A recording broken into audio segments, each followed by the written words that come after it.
The roar is absolute. It is a physical weight, a constant, mechanical thrum that vibrates through the soles of boots and rattles teeth. Thousands of Nvidia H100 units scream in unison, pulling megawatts of raw power from the grid. The air inside the chamber is thick, shimmering with the intense heat bled from rows of dense silicon racks. A technician stands in the narrow aisle, his hands trembling slightly as he pulls a document from his pocket. He wipes a thick layer of sweat from his forehead, his eyes fixed on a single line item at the bottom of the utility statement. The total exceeds the company's entire quarterly profit margin. He drops the paper onto a console, the movement sharp and frantic. He turns back to the blinking lights, but his focus is gone. The math no longer works. The demand for compute has climbed into an impossible vertical, and the cost of keeping this room alive is bleeding the project dry.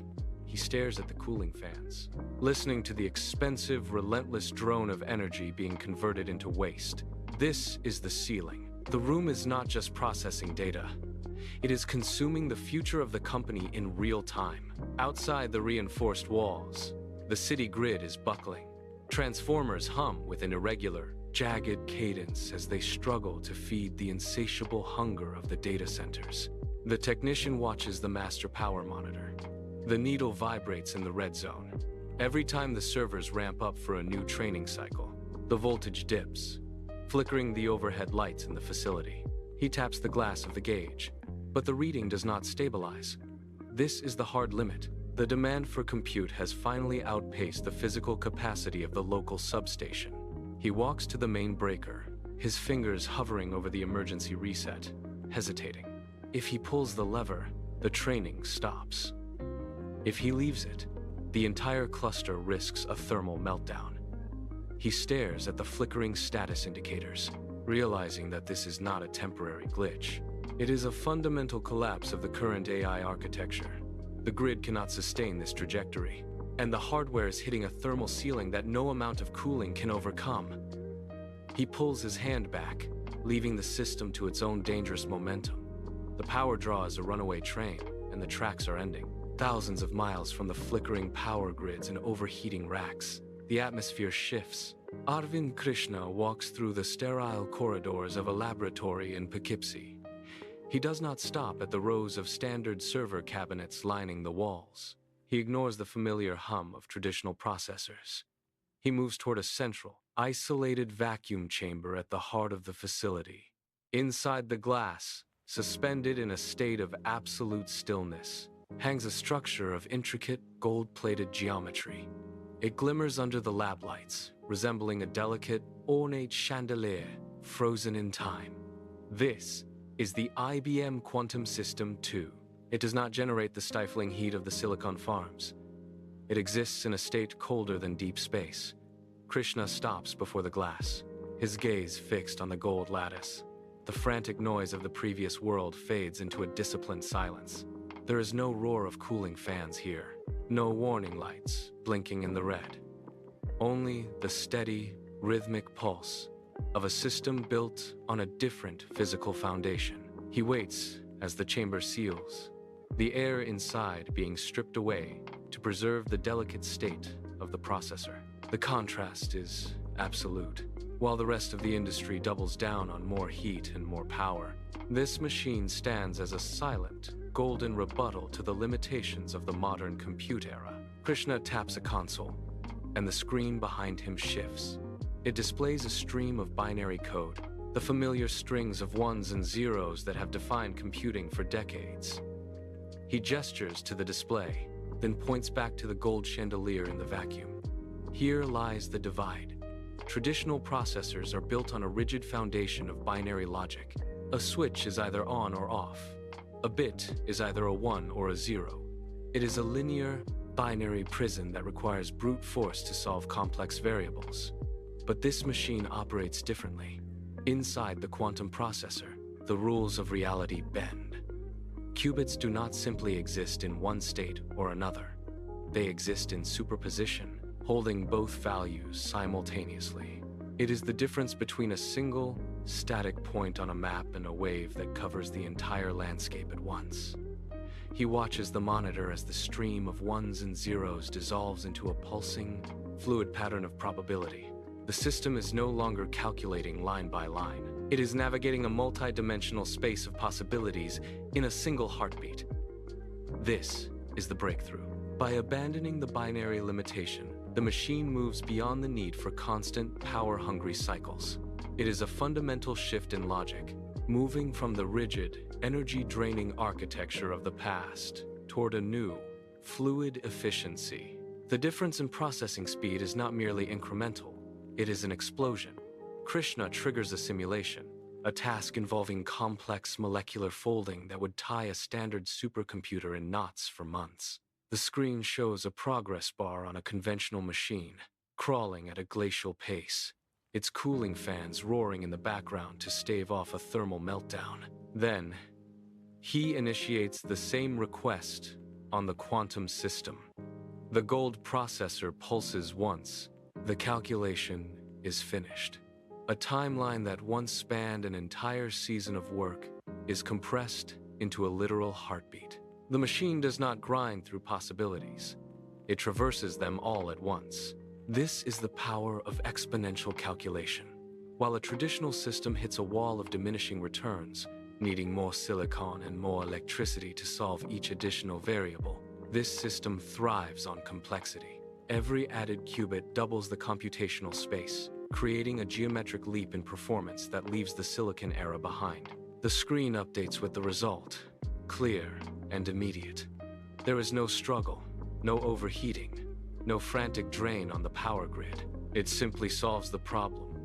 The old methods of brute force computing suddenly feel like counting grains of sand by hand while a machine performs the entire calculation in a blink. The era of waiting for results is over. IBM is quietly shifting its focus.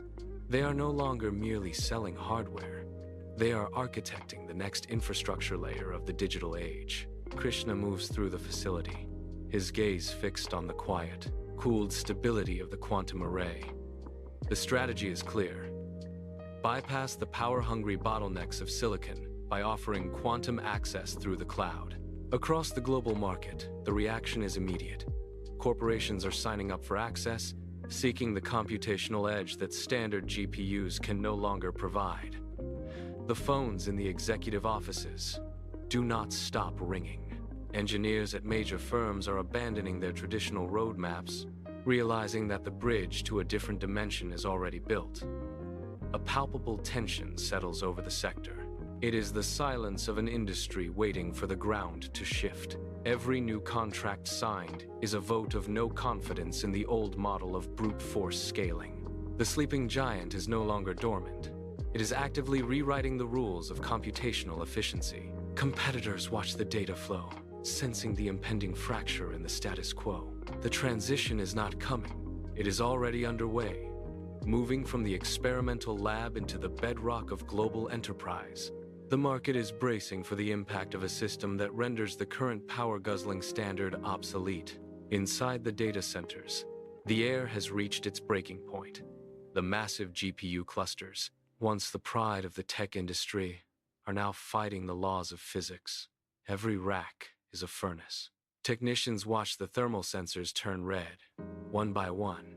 They add more cooling, more power, more liquid nitrogen, but the heat remains trapped. The silicon is pushing against an invisible wall. Demand for compute is rising, but the power grid is tapped out. A server rack in row 4 flickers. The lights dim, and the unit shuts down to prevent a fire. It is a recurring failure. The edge that GPUs provided is evaporating in the heat of their own inefficiency. Engineers stare at the monitors, watching the performance curves flatten. Adding more chips no longer yields more intelligence. It only creates more waste. The energy footprint has become a suffocating weight. The infrastructure is not just strained, it is reaching a state of failure. There is no more room to grow in the silicon paradigm. The heat is too intense. The power draw is too high, and the local grids are refusing to take the load. The industry has hit the wall, and for the first time, the massive investment in silicon is yielding nothing but rising temperatures and empty promises. The shift in logic is absolute. As the quantum systems come online, The massive energy footprint of current data centers transforms from a technical hurdle into a crushing financial liability. The sleeping giant has rewritten the rules. Analysts look at the balance sheets of major firms and see the truth. The billions invested in silicon are now sinking costs. A single quantum processor handles the load of 1,000 GPUs while drawing the power of a light bulb. The math no longer favors the brute force of silicon. Tech leaders watch their market dominance erode in real time. The established hierarchy, built on the back of power-hungry chips, begins to fracture. Investors pull capital from traditional data center expansions. They see the writing on the wall. The efficiency gap is too wide to bridge with more cooling or more electricity. Every megawatt consumed by a GPU is now a mark of obsolescence. The industry is forced to reconcile with a new reality where logic replaces raw energy. The giants of the old era scramble to secure their place in the quantum transition, but the momentum has already swung. The rules have changed, and those who cannot adapt to the lower energy threshold are being pushed to the margins of the revolution. The era of the furnace is ending. The first inning of the AI revolution is officially closed. The second inning is now being written in quantum code. This is not a gradual upgrade. It is a fundamental rewrite of computational reality. Across the globe, the command lines of the old silicon era go silent. Where complex algorithms once burned through megawatts to solve logistics, quantum circuits now execute the same operations in mere seconds. The transition is surgical. Engineers replace the heavy, heat-generating racks with slim, cryogenically cooled modules. The heavy, power-hungry chips that define the last decade are pulled from the motherboards, rendered obsolete by the sheer elegance of superposition. This is a decisive blow to the era of silicon. It is the moment the industry stops fighting the heat and starts mastering the atom. The code that moves the world is no longer binary. It is fluid. It is fast. It is efficient. As the new quantum instructions cascade through the cloud-based infrastructure, the logic of the entire network shifts. The massive, roaring data centers of yesterday are being bypassed, one by one. The revolution is no longer a promise. It is a sequence of operations executing at the speed of light. The age of the furnace is over, and the age of the cold, precise quantum processor has arrived to take its place.